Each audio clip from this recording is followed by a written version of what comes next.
बिस्मिल्लाहिर्रहमानिर्रहीम बिस्मि रब्बिकल्लज़ी खलक़।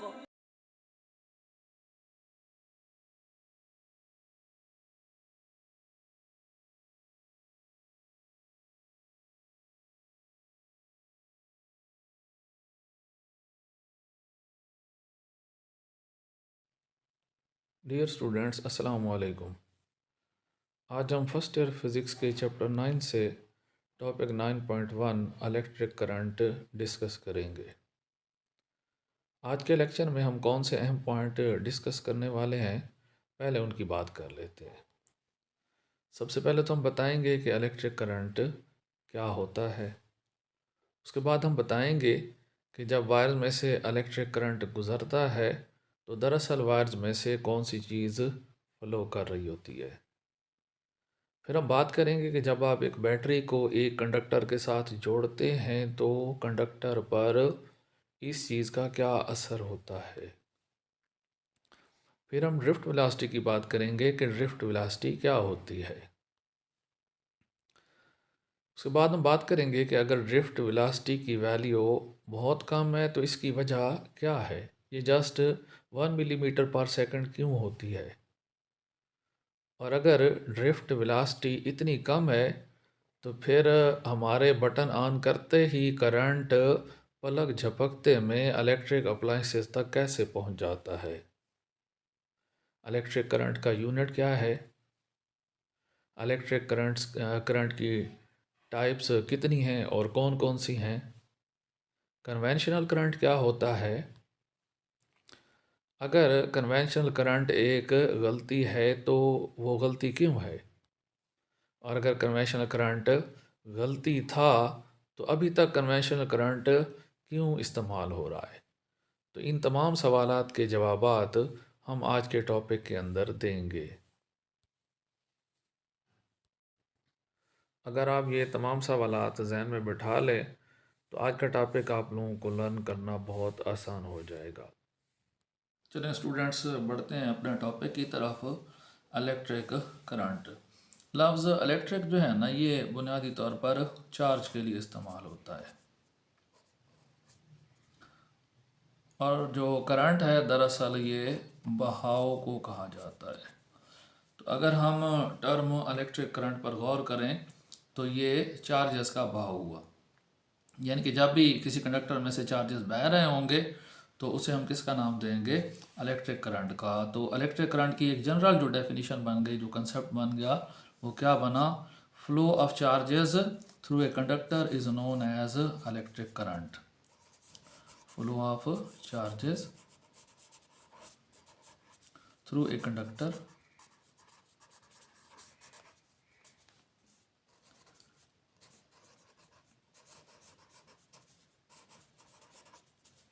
is called electric current। तो अब सवाल ये पैदा होता है कि आखिर चार्जेस जो है वो कंडक्टर में से फ्लो क्यों करते हैं। तो इसका जवाब ये है कि जब कंडक्टर के एंड्स के साथ बैटरी लगाई जाती है तो उसकी वजह से चार्जेस फ्लो करते हैं। अब बैटरी लगाने से ऐसा क्या होता है, तो दरअसल जब हम कंडक्टर के साथ बैटरी लगाते हैं तो उसके अंदर इलेक्ट्रिक फील्ड पैदा हो जाता है। वैसे तो वायर पतली होती है, लेकिन बात को समझने के लिए ना हम एक वायर का पीस बनाते हैं जिसकी मोटाई ना हम अच्छी खासी ज़्यादा रख लेते हैं। तो अभी इस वायर के अंदर कोई इलेक्ट्रिक फील्ड मौजूद नहीं है, लेकिन जैसे ही हम इसको बैटरी के साथ जोड़ेंगे तो इस पूरी की पूरी तार के अंदर इलेक्ट्रिक फील्ड पैदा हो जाएगा। फ़र्ज़ करें ये बैटरी का पॉजिटिव टर्मिनल है और इस तरफ हो गया नेगेटिव टर्मिनल। तो ये तो आप लोगों को यकीनन पता होगा कि बैटरी के पॉजिटिव टर्मिनल को लंबी लाइन से और नेगेटिव टर्मिनल को छोटी लाइन से ज़ाहिर किया जाता है। तो जैसे ही हमने इस वायर को बैटरी के साथ जोड़ा हुआ है तो यूँ समझ लें कि ये इसकी जो ये साइड है ना सारी, ये पॉजिटिव हो गई और ये वाली साइड क्या हो गई, नेगेटिव। जैसे वो कैपेसिटर की प्लेटें होती हैं ना, तो वायर के एंड्स को आप वैसा ही कंसीडर कर लें।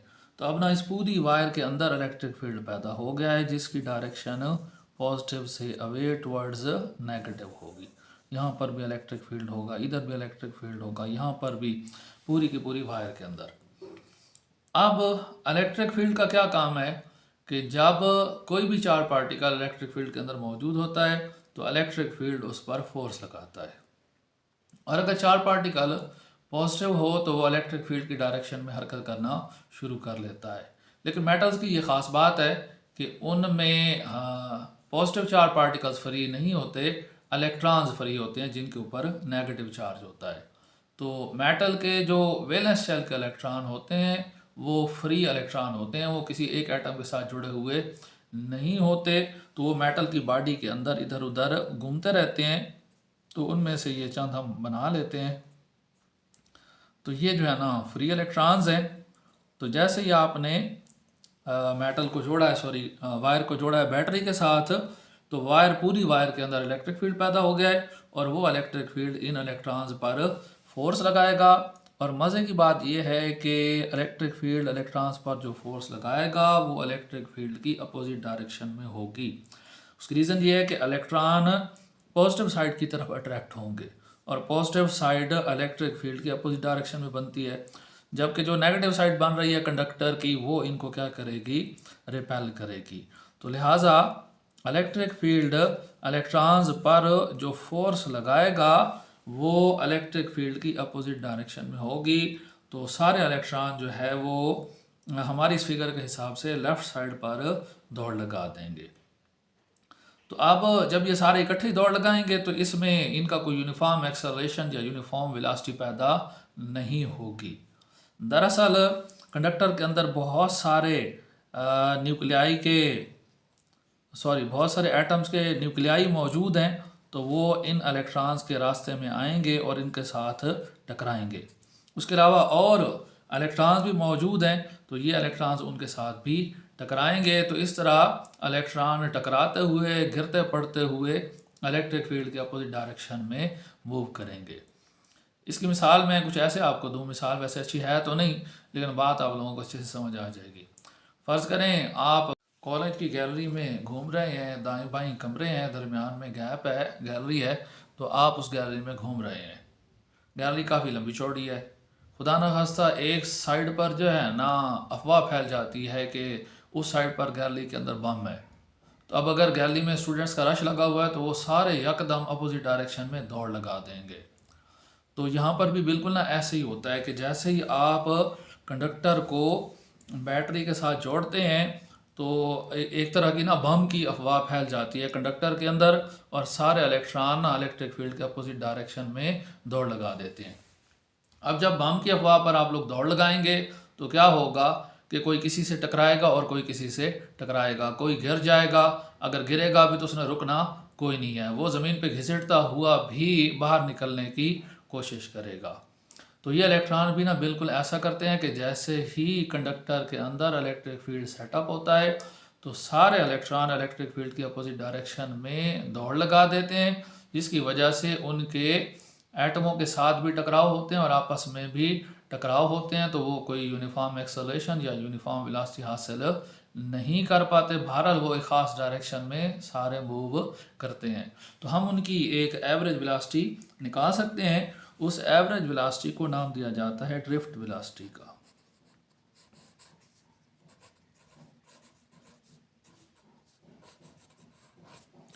तो ये जो ड्रिफ्ट वेलोसिटी है ये तमाम इलेक्ट्रॉन्स के बहाव की वजह से तमाम इलेक्ट्रॉन की एवरेज वेलोसिटी है, और इसकी मकदार इंतहाई कम होती है। ये बनती है जस्ट 1 मिलीमीटर पर सेकंड, यानी कि मजमूई तौर पर जो इलेक्ट्रॉन है वो 1 सेकंड के अंदर सिर्फ 1 मिलीमीटर डिस्टेंस कवर करते हैं।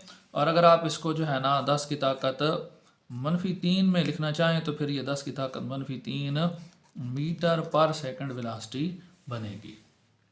अब यहाँ पर सवाल ये पैदा होता है कि अगर इलेक्ट्रॉन्स की वेलोसिटी इतनी कम है तो हम जैसे ही किसी भी इलेक्ट्रॉनिक अप्लायंस का बटन ऑन करते हैं, चाहे वो बटन से कितना ही दूर क्यों ना हो, तो वो इंस्टेंटली ऑन हो जाता है। तो अगर इलेक्ट्रॉन जस्ट 1 मिलीमीटर पर सेकंड की वेलोसिटी के साथ मूव कर रहे हैं तो फिर तो बटन से इलेक्ट्रॉनों को बल्ब तक जाने में बहुत ज़्यादा टाइम लगना चाहिए। तो एक्चुअली ऐसा नहीं है। फर्ज करते हैं कि हमारे पास एक बल्ब है जिसको हमने एक बैटरी के साथ अटैच किया हुआ है थ्रू स्विच एस।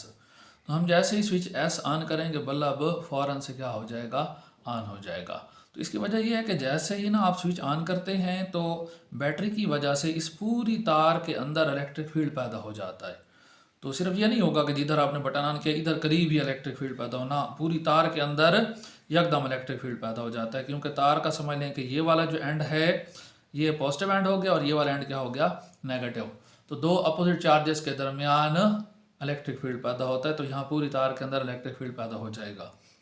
तो जब पूरी तार के अंदर इलेक्ट्रिक फील्ड पैदा हुआ है तो वो तमाम इलेक्ट्रॉन्स पर यकदम फोर्स लगाएगा, मतलब जो इधर इलेक्ट्रॉन खड़े हैं उन पर भी फोर्स लगेगी, जो इलेक्ट्रॉन यहाँ पर मौजूद है उन पर भी फोर्स लगेगी, जो इलेक्ट्रॉन यहाँ पर मौजूद है उन पर भी फोर्स लगेगी, इधर वालों पर भी लगेगी, यहाँ वालों पर भी लगेगी और यहाँ वालों पर भी लगेगी। तो तार के सारे इलेक्ट्रॉन अचानक से ही उस फोर्स के ज़ेर असर आ जाते हैं और सारे इकट्ठे ही मूव करना शुरू कर लेते हैं। तो इस वजह से जैसे ही हम इलेक्ट्रिक अप्लायंस का बटन ऑन करते हैं तो फ़ौरन से वो अप्लायंस ऑन हो जाता है, क्योंकि वहाँ पर उस अप्लायंस के अंदर भी जो इलेक्ट्रॉन मौजूद होते हैं उन पर भी इलेक्ट्रिक फील्ड फौरी तौर पर असर करता है और वो हरकत में आ जाते हैं, जिससे अप्लायंस को एनर्जी मिलती है और वो ऑन हो जाता है। अच्छा स्टूडेंट्स, यहाँ पर एक छोटी सी बात की वजाहत कर दूँ कि बहुत सारी की बुक्स के अंदर, कहना तो शायद नहीं चाहिए, की बुक्स के अंदर ना ये जो ड्रिफ्ट वेलोसिटी है इसको यूनिफॉर्म वेलोसिटी कहा जाता है। तो ये बात बिल्कुल गलत है, ड्रिफ्ट वेलोसिटी यूनिफॉर्म वेलोसिटी नहीं है, क्योंकि यूनिफॉर्म वेलोसिटी के लिए इलेक्ट्रॉन्स को मुसलसल सीधी लाइन में सेम मैग्नीट्यूड ऑफ वेलोसिटी के साथ हरकत करनी पड़ेगी। तो कंडक्टर के अंदर ये चीज़ पॉसिबल ही नहीं होती, क्योंकि वो दूसरे इलेक्ट्रॉन से बार बार टकराते हैं और मेटल के एटम से भी बार बार टकराते हैं, जिसकी वजह से उनकी वेलोसिटी की मिकदार और डायरेक्शन हर लम्हा तब्दील होती रहती है। तो लिहाजा उनकी वेलोसिटी किसी भी तरह से यूनिफॉर्म नहीं हो सकती। जी, तो स्टूडेंट्स हमने इलेक्ट्रिक करंट का जो बेसिक आइडिया है वो ले लिया है। अब हम इस लेवल तक पहुंच चुके हैं कि हम इलेक्ट्रिक करंट को बाकायदा से डिफ़ाइन कर सकें। तो वैसे जनरल जो कंसेप्ट हमने लिया था कि जब भी किसी कंडक्टर में से चार्जेस हरकत कर रहे हो तो हम उसको इलेक्ट्रिक करंट कहते हैं, लेकिन हम बाकायदा इसकी डेफिनेशन को यूँ करते हैं कि amount of electric charge passing through any cross section of wire in unit time is known as electric. Amount of charge passing through any cross section of wire in unit time is called electric current।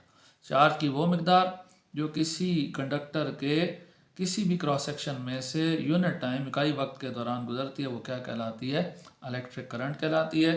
तो electric current को generally I से ज़ाहिर किया जाता है। तो हमने बात की थी कि यूनिट टाइम में गुजरने वाला चार्ज, तो चार्ज को क्यू से ज़ाहिर किया जाता है, ये हम ऊपर लिखेंगे, और टाइम को टी से ज़ाहिर किया जाता है, तो ये हम नीचे लिखेंगे। अच्छा, बाज़ दफ़ा इस फार्मूला में जो है ना हम स्मॉल आई भी इस्तेमाल कर लेते हैं, तो small I is equal to Q over T. तो ये इक्वेशन हम इस शक्ल में भी राइट कर सकते हैं। और बाज़ दफ़ा ये जो क्यू है वो डेल्टा क्यू और टी जो है वो डेल्टा टी की शक्ल में भी लिखा जाता है। तो इस तरह भी इक्वेशन हो सकती है, I is equal to delta Q over delta T. तो बहरहाल जो मौजूदा नई बुक है उसके हिसाब से ये इक्वेशन आपने राइट करनी है, I is equal to Q over T. अब जो चार्ज है ये भी स्केलर क्वांटिटी और जो टाइम है ये भी स्केलर क्वांटिटी है, तो करंट भी क्या होगा, स्केलर होगा। इसके बाद हम करंट के यूनिट की बात कर रहे हैं, तो करंट का यूनिट हम इसके फार्मूला से निकालेंगे। ऊपर चार्ज है तो चार्ज का जो यूनिट होता है वो होता है कूलम, और नीचे टाइम है तो टाइम का यूनिट होता है सेकंड। तो असल इसका जो यूनिट बनता है वो बनता है कूलम पर सेकंड, लेकिन इसको नाम दिया जाता है एम्पेयर का, और एम्पेयर को बड़े ए से जाहिर किया जाता है। तो एम्पेयर बराबर है किसके, कूलम पर सेकंड के। अब हमें एम्पेयर की तारीफ करनी है। एम्पेयर की तारीफ हम कुछ ऐसे कर सकते हैं कि if charge is flowing at a rate of 1 ampere per second then amount of current is 1 ampere. मतलब अगर किसी तार में से 1 सेकंड के दौरान 1 कूलम चार्ज गुजरता है तो उस तार में से बहने वाले करंट की मिकदार कितनी है, 1 एम्पेयर है। मतलब जो आपके पास फार्मूला है करंट का उसमें चार्ज आ रहा है तो चार्ज की मिकदार भी हमने कितनी रखनी है, 1 कूलम। और उसमें दूसरी चीज़ है वक्त, तो वक्त की मकदार भी हमने क्या रखनी है 1 यानी कि 1 सेकेंड। तो अगर चार्ज की मकदार 1 कूलम होगी, टाइम होगा 1 सेकेंड, तो ऐसे में जो वायर में से करंट गुजर रहा है आई, उसकी मकदार कितनी होगी 1 एम्पेयर। जी नेक्स्ट हम बात करते हैं टाइप्स ऑफ करंट की। तो जो इलेक्ट्रिक करंट है उसकी दो टाइप्स हैं, एक कहलाता है डीसी और दूसरा कहलाता है एसी। इलेक्ट्रिक करंट की दो टाइप्स हैं, एक डीसी और दूसरा एसी। डीसी की जो फुल फॉर्म है वो डायरेक्ट करंट है।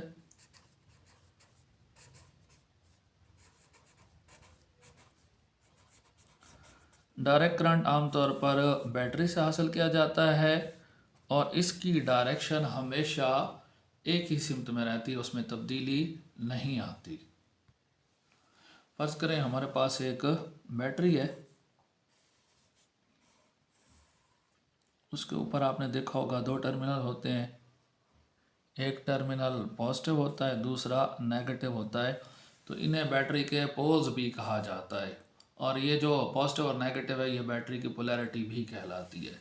तो बैटरी का जो पॉजिटिव टर्मिनल होता है वो हमेशा पॉजिटिव रहता है और जो नेगेटिव होता है वो हमेशा नेगेटिव रहता है, मतलब बैटरी की पोलैरिटी हमेशा सेम रहती है।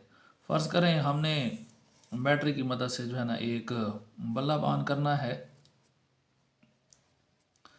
तो अब जैसे ही हम इस बल्ब को तार की मदद से बैटरी के साथ जोड़ेंगे तो इसमें वायर में से करंट चलना शुरू हो जाएगा। तो अभी आपको नज़र आ रहा होगा कि जो करंट है वो क्लॉकवाइज डायरेक्शन में फ़्लो कर रहा है।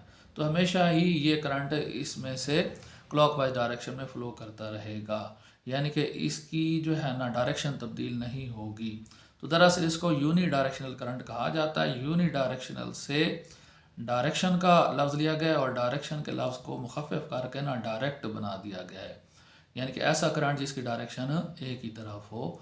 तो डायरेक्ट के साथ आगे क्या आ गया, करंट इस तरह बन गया डायरेक्ट करंट डीसी। दूसरा जो आपके पास है वो अल्टरनेटिंग करंट है, एसी अल्टरनेटिंग करंट।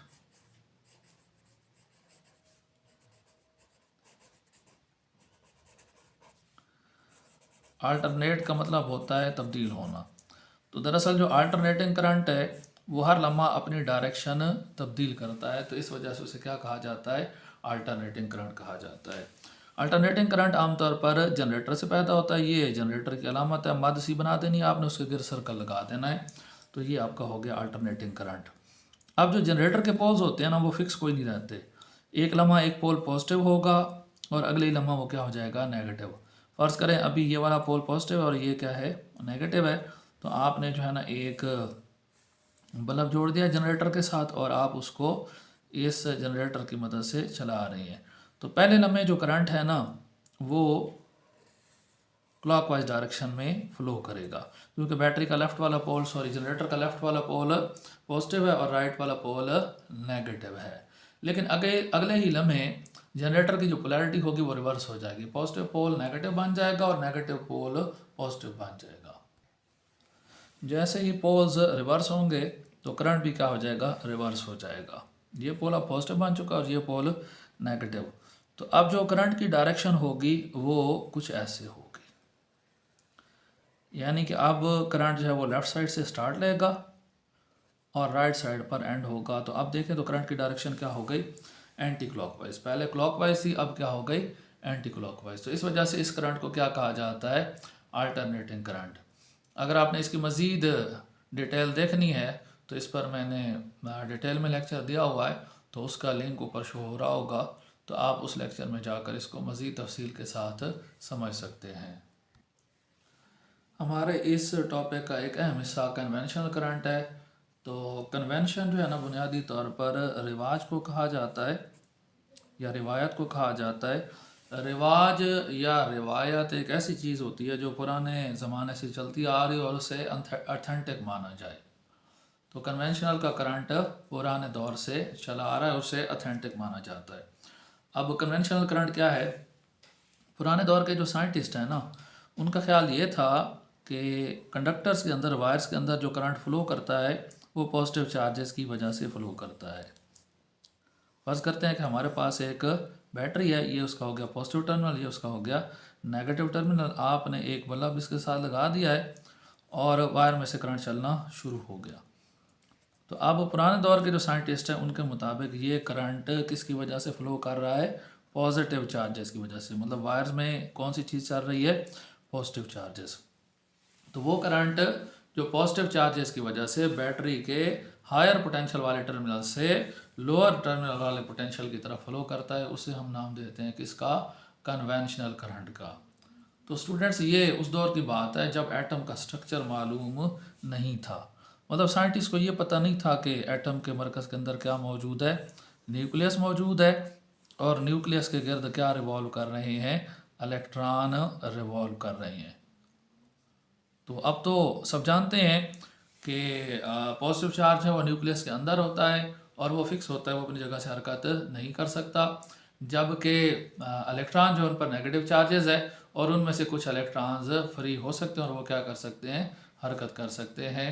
तो पुराने दौर के साइंटिस्ट को ये गलती लगी कि जो मूव करने वाले चार्जेस हैं वो पॉजिटिव चार्जेस हैं, नेगेटिव चार्जेस नहीं हैं। तो इस वजह से उन्होंने पॉजिटिव चार्जेस के फ्लो को इलेक्ट्रिक करंट कंसीडर किया।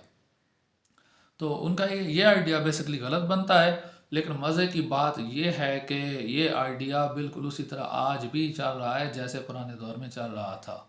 और उससे ज़्यादा इंटरेस्टिंग बात यह है कि उन्होंने जितनी भी डेरिवेशंस और इक्वेशंस बनाई थी इस बात की बुनियाद पर, तो उनमें से कोई भी गलत नहीं हुई। वो सारी की सारी यूँ की त्यों बिल्कुल दुरुस्त चल रही हैं। तो चले आए इस बात को समझते हैं कि ये गलत आइडिया भी दुरुस्त साबित क्यों हुआ है और आज तक क्यों चल रहा है। पहली बात तो ये है कि हमारे जो इलेक्ट्रिकल अप्लायंसेस हैं जो कि इलेक्ट्रिक करंट पर चलते हैं, दरअसल वो इलेक्ट्रिक करंट पर नहीं चलते। क्या कहा मैंने? कि इलेक्ट्रिक अप्लायंसेस जो इलेक्ट्रिक करंट पर चलते हैं, दरअसल वो इलेक्ट्रिक करंट पर नहीं चलते, असल में वो एनर्जी पर चलते हैं। इलेक्ट्रिक करंट का काम सिर्फ उस एनर्जी को सोर्स से अप्लायंस तक लेकर जाना है। मसलन इलेक्ट्रिक एनर्जी मौजूद है इस बैटरी के अंदर, तो जो इलेक्ट्रिक चार्जेस होंगे वो इसको लेकर जाएंगे बल्ब तक, बल्ब ऑन हो जाएगा, फिर ये चार्जेस हो गया एनर्जी से खाली, ये वापस आएंगे बैटरी तक, बैटरी दोबारा इनको एनर्जी देगी और बल्ब की तरफ भेज देगी, ये बल्ब को दोबारा एनर्जी पहुंचाएंगे और फिर वापस आ जाएंगे। तो इसका मतलब ये हुआ कि बल्ब की तरफ एनर्जी चाहे पॉजिटिव चार्जेस लेकर जाएं चाहे नेगेटिव चार्जेस लेकर जाएं, उससे बल्ब को कोई फ़र्क नहीं पड़ेगा।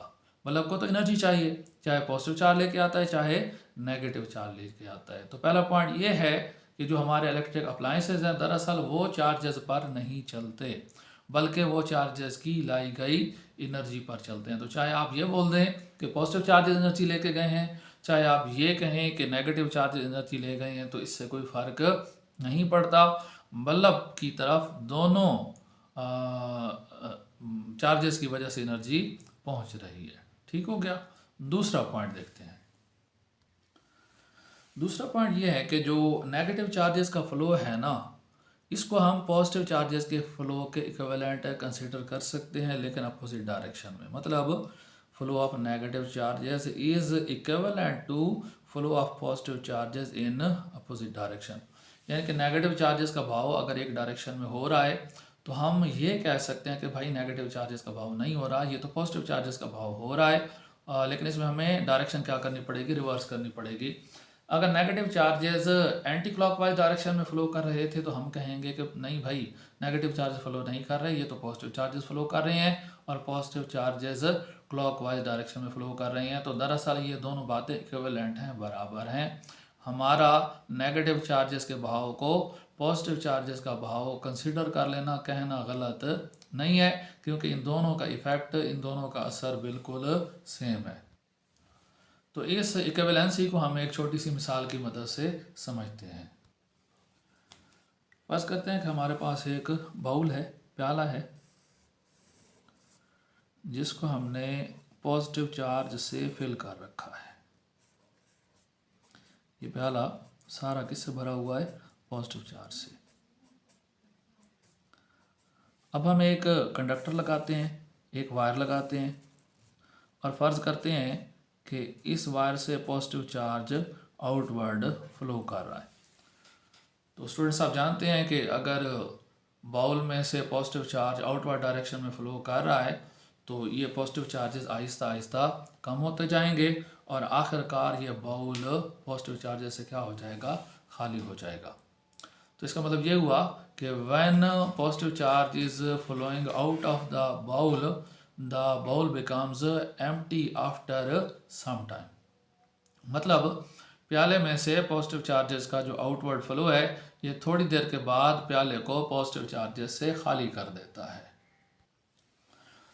अब हम दोबारा यही बाउल जो है वो फ़र्ज़ करते हैं और फ़र्ज़ करते हैं कि अब दोबारा ये जो है ना किससे भरा हुआ है, पॉजिटिव चार्जेस से भरा हुआ है।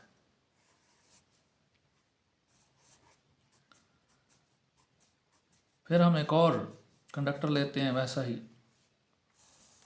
और अब हम कंसीडर करते हैं कि इसमें पॉजिटिव चार्ज फ्लो नहीं कर रहा बल्कि इसमें नेगेटिव चार्ज फ्लो कर रहा है, और नेगेटिव चार्ज के फ्लो की जो डायरेक्शन है वो आउटवर्ड नहीं है बल्कि इनवर्ड है। तो यहाँ से एक नेगेटिव चार्ज इधर आएगा तो वो इस चार्ज को क्या कर देगा, न्यूट्रलाइज कर देगा।